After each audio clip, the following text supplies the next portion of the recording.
didn't really like the idea of the idea of there 3 days work. So I'm going to just introduce myself. I'm Glenn Wilson. I'm a cybersecurity consultant working with some major banks in London at the moment.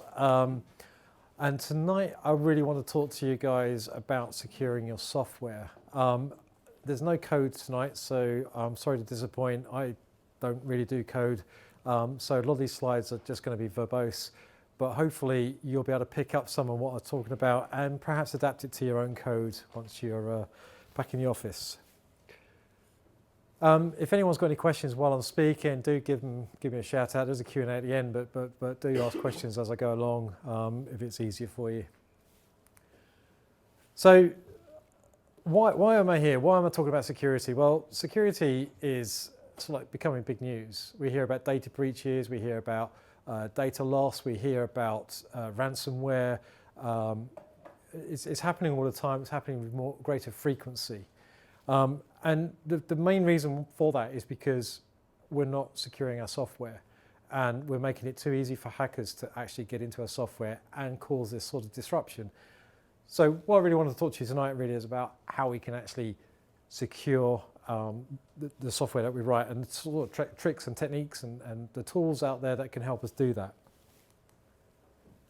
So how secure is your software? Well, the only way to secure your software completely is to write it down on a piece of paper, stick it in a concrete block and drop it in the middle of the ocean and never let anyone see it. But that'd be totally useless, obviously. So we've got to be a bit more pragmatic about it, and we do need to actually have tools that help reduce the risk of hacks happening with our software. Now I've come up with 5 key pillars, I guess, of securing your software. First one is around about good design. Second one is about testing your code, making sure that you test the vulnerabilities in your dependencies, protecting the code that you write, and basically learning about security in your day-to-day jobs. So good design. They say good design doesn't cost, but it pays. I think that's a great quote, and I totally agree with that. And I always think that produce clean, maintainable code at all times is the goal that you need to keep your code safe. Writing good quality code is a must. If you start writing code that becomes difficult to read, it means you start introducing potential bugs, vulnerabilities, and that's where the hackers can have a bit of a field day. So I'm going to just talk you through some little techniques that you can think about when you're writing software. Remember, you are the custodians of your customers' data. Your customers are giving you sensitive information every single day. They're giving you everything that they're entrusting you with so much data, and you sort of have a moral obligation to look after that data. So I'm going to go through some of the techniques that you would go through to try and protect that data. First one is, an obvious one, is password management, password storage, and also how you manage those passwords with your customers. Obviously, never ever store passwords in clear text. I think it was, I can't remember which company it was, made a boast on Twitter that they obfuscate their passwords by storing half the password in one database and half of the password in another database in clear text. It doesn't cut it, you know. Hackers will find that out. They'll get in there. They'll work it out. Encrypt your passwords. Customers nowadays, although they're using username passwords, I think customers are becoming a lot more aware of security, and a lot more of your customers are understanding what multi-factor authentication is. Now, multi-factor authentication is another way of securing your software.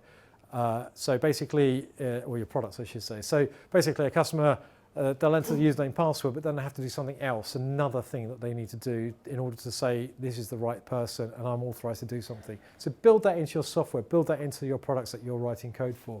Customers are beginning to expect it now. The reason why you do that is because it protects you against things like credential stuffing attacks, where perhaps their username password has already been hijacked, and an attacker will use a combination against multiple websites until they get in, and they're quite often successful on that as well.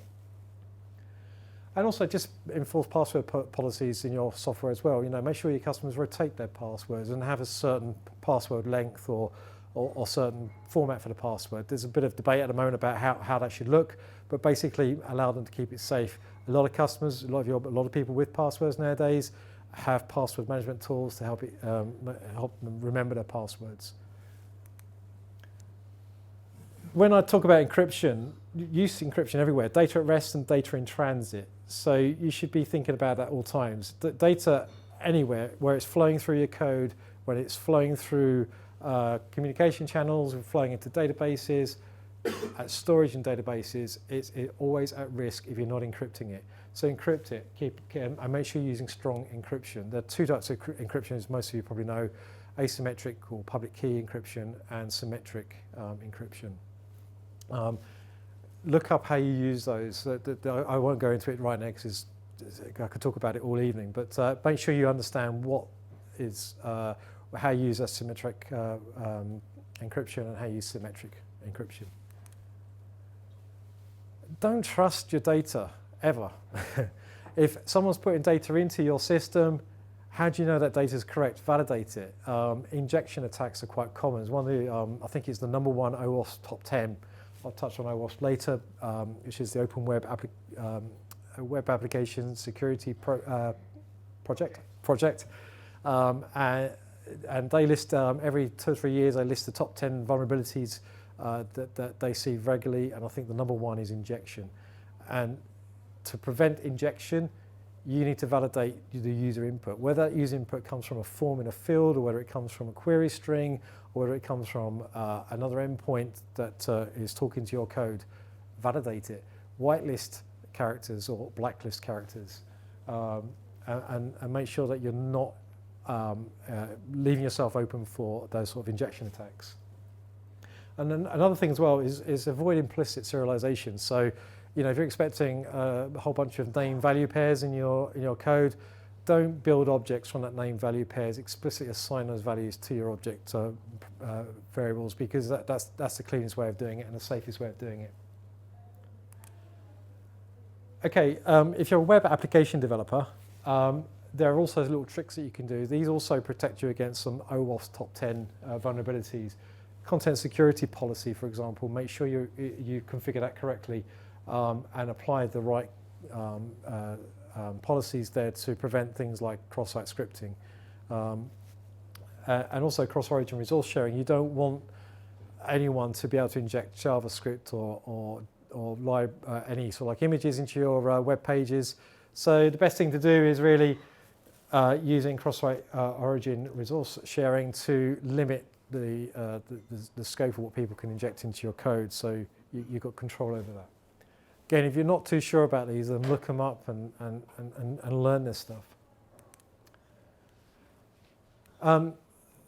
You should also log security events. So you need to know what's actually happening inside your code. So if you're when you're writing code and your code does something like log someone in, that's a security event, and we should really know about that, because if you then suddenly see in your logs that it's almost tried to log in 100 times, that suggests that there's something going on there, something not quite right, and you want to be able to capture that. So make sure you do capture unexpected or strange behavior in your logs. And obviously keep those logs secure, because an attacker will try to alter your logs to make it look like nothing odd's going on. So you should keep your logs secure. Don't just stick them into the file system where everybody has access to it, because that's not the right thing to do. Put it into a safe log repository, something like Splunk, and restrict access to it. And also, probably one thing leading on from Rebecca's talk is make sure you secure your data as well, and protect or look after the data you put in there, but also make sure that you're not keeping data illegally. Under GDPR nowadays, we've got to restrict the sort of data that we keep, particularly in the clear. So again, when you're building your databases and you're writing your applications, just make sure you're legal as well as safe and secure. So this brings me on to security testing, and how can you actually test against certain vulnerabilities in your code. All code it is guilty until you prove it innocent. Yeah, don't assume your code is innocent until you find a bug. There probably is a bug in there. It's your responsibility to find it. This is something I've borrowed from another talk that was done a few years ago in the Agile world. Basically, the idea here is that the sooner you do your testing, the cheaper it is, and the further up the pyramid you go, the more you go more towards the difficulty in testing. So pen testing, penetration testing becomes harder and it becomes more expensive. So as a developer, you're trying to target the unit testing area and the static application security tests. That is where you can probably secure your code more easily, is in that bottom layer, but not at the expense of all the others as well. You still need to do the other stuff. But certainly you can find a lot of vulnerabilities by unit testing and using application security testing tools. So writing security unit test cases, I've just written a few things up there. These slides will be shared afterwards as well, by the way, so you don't need to write these down, but these are the sort of things you should be looking out for. Identity authentication, access control, make sure that your code is expecting what people should be doing when they're logging in, and also look for the not just the happy path, but the unhappy path as well. Make sure that your code is looking for stuff that an attacker might try to do, for example. An attacker is not going to follow a happy path. He's going to try and do something that's a bit weird. Write your unit test to try and emulate that if you can. So I talked about static code analysis tools. This has become quite a big thing in recent years, I guess. And there are many tools out there, but basically what a static analysis tool does is it looks at your source code and it looks for particular patterns in your source code that suggest that it might be a vulnerability. So for example, if you used a string and you've called it a password, chances are you're putting a password in that string and it will say, are you using this string as a password?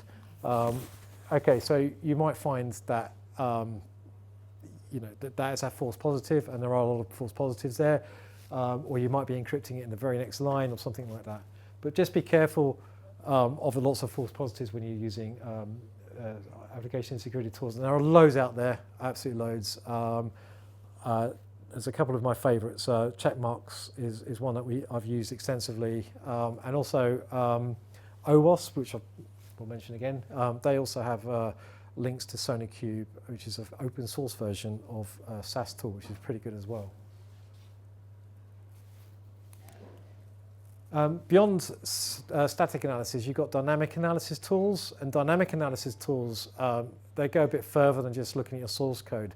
They look at how your application uses the data within your application. So they'll look at the data flow between libraries, for example, between different functions, and they will determine whether, say for example, if there's an input string that's coming into your code and you're not validating it because you're not calling a validation method, it will flag that up. You also have, so that's dynamic application security testing. You also have the ability to do some sort of like a fuzz testing as well through an automation tool. So the idea here is that you'll develop a functional test in your code, and then you'll basically corrupt that functional test by applying different types of strings and so forth to try and break that code, and it'll tell you whether it's successful or not. So if you insert some sort of a SQL injection, for example, it will tell you that that SQL injection has actually found its way into the database and you should fix this. The last one there is runtime application security protection, which is basically real-time a tool which allows the application to almost repair itself. You see a lot of these in mobile applications, so these are tools that are really useful for helping you secure your software.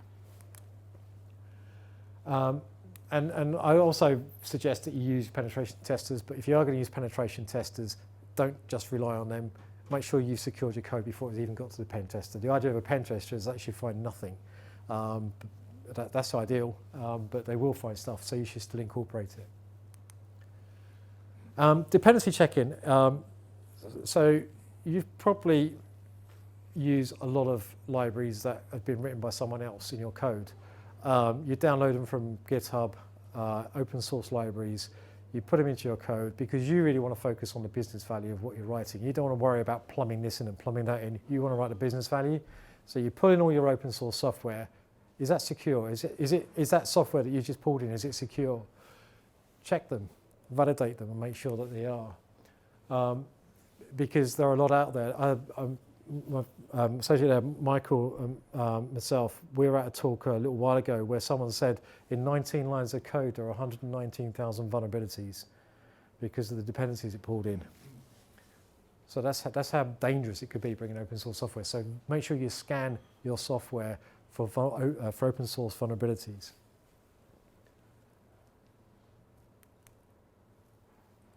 The other thing I was going to mention as well is about protecting your source code. So you've written your source code, it's not safe.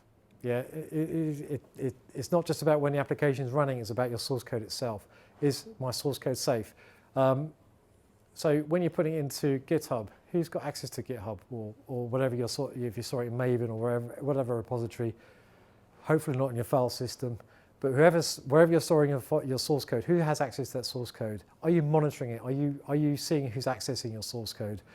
When it goes through into a production environment and you're deploying your code, is that code being changed as it's going into deployment? Once it's in production, is someone changing the code when it's in production?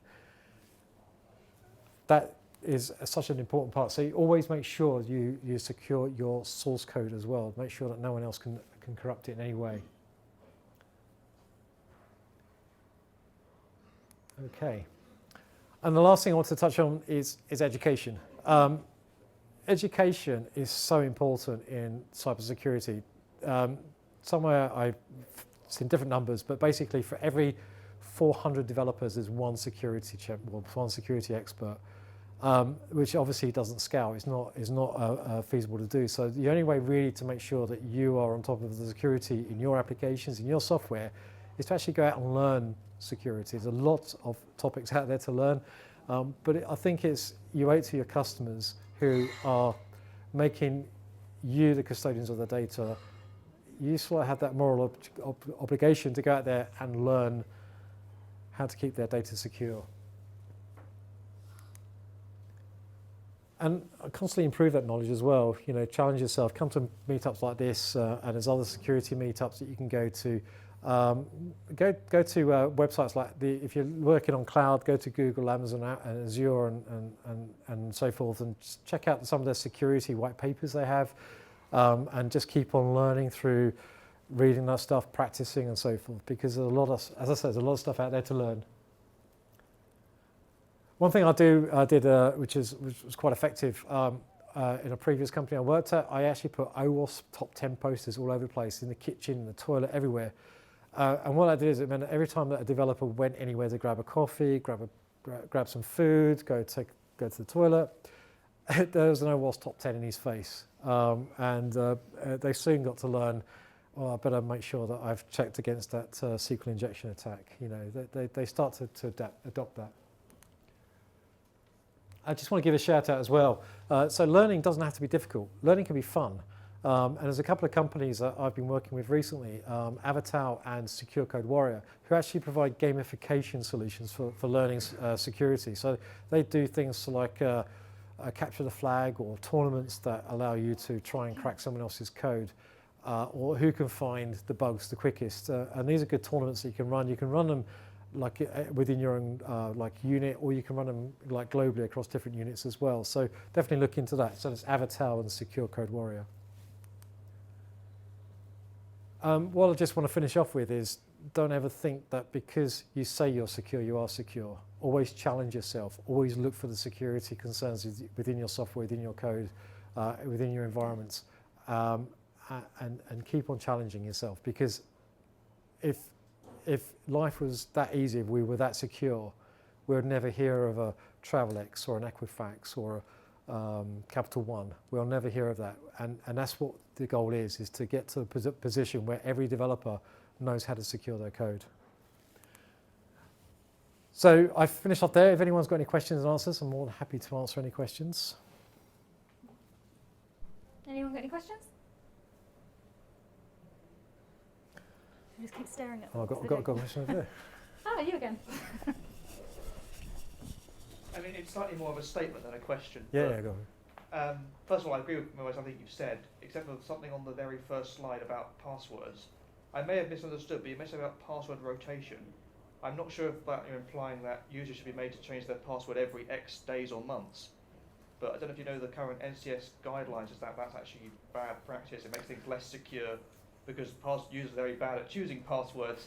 The guideline is we shouldn't be doing that. I know Ken, for example, it took some time, but they now don't make us change their passwords every several months for that reason. I don't know if you have any thoughts. Yeah, so when there's lots of different places where you use passwords. So your customer password, I probably agree with that actually, that your passwords that your customer uses, you probably don't want them to keep rotating all the time.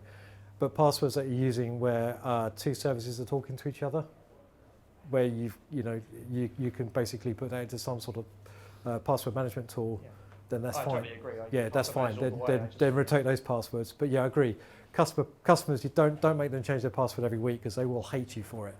All they do is let's go like from password 1234 to password 2345 and so forth, and they'll write it down.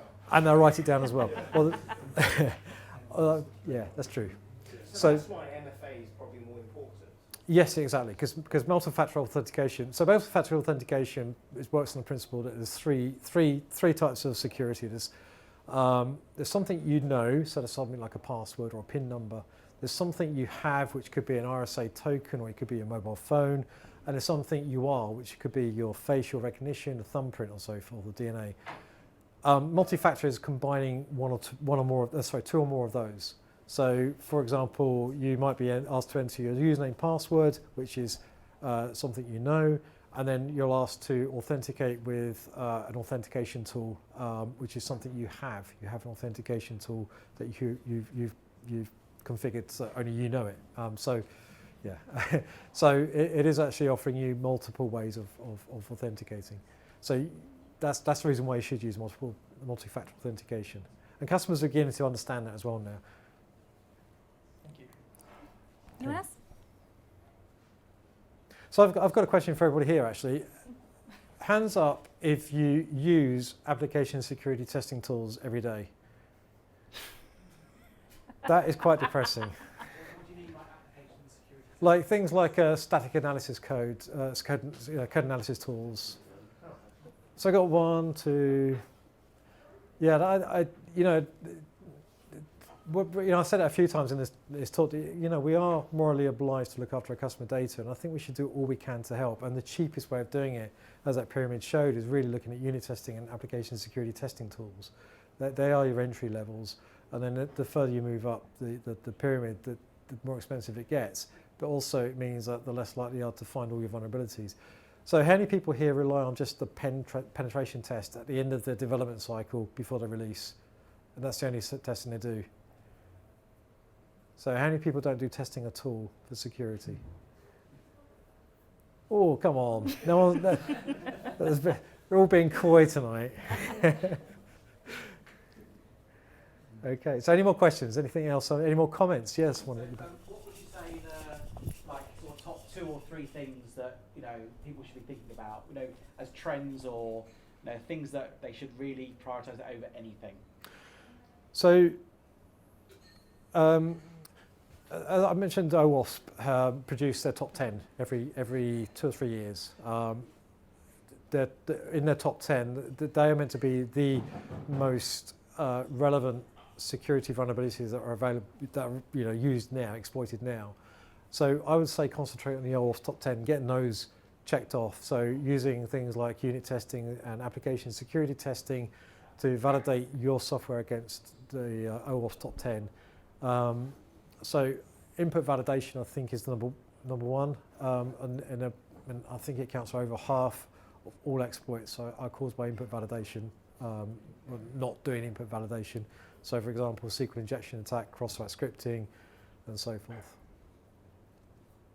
So SQL injection is over 20 years old. Yeah, and yet it's still there. So you don't think things like social engineering and that kind of stuff is a problem? Well, yeah, so I did a talk at the Kent Digital Meetup where I talked about the whole kill chain. And if you want to go down that route, yeah, social engineering is part of the whole kill chain. Talk about password protection, for example. A really good social engineering expert could probably go up to an individual and within 10 minutes can probably get their passwords. Or get a phishing email that also means that you go click on a link or whatever, you enter your credentials and then suddenly that website's got your credentials. So yeah, it is education all over. It's basically educating everybody, not just developers obviously, but everybody should be security aware within the companies. Yeah, I think the reason why I mention it is that it's the one thing that non-technical people and people who don't work in the industry are seeing more than anything. Yeah. So I have family being sent letters that look like they're proper letters, phone calls that ask you to do things that you shouldn't be doing, that kind of stuff. So it seems to be the one for me that everyone is being so they're an easy attack vector, right? So people are going through them because they've got the passwords, right? They are the keys to the system, and they are very easy to control effectively. And that's the reason why it's important when I mentioned earlier about developers having access to production. For example, if an attacker is a target with a very careful phishing attack, a spear phishing attack, a developer who has like credentials to admin credentials, they could easily get that out of that person, and then suddenly they're into the back end systems with admin credentials. It's easily done. So I agree with you. I think it's important that everybody is aware of their role in the security kill chain. Any more observations or questions? Anyone? Okay, well, thank you for listening. And if you do have any questions afterwards and you want to just come talk to me privately, then absolutely you can do so. Thank you.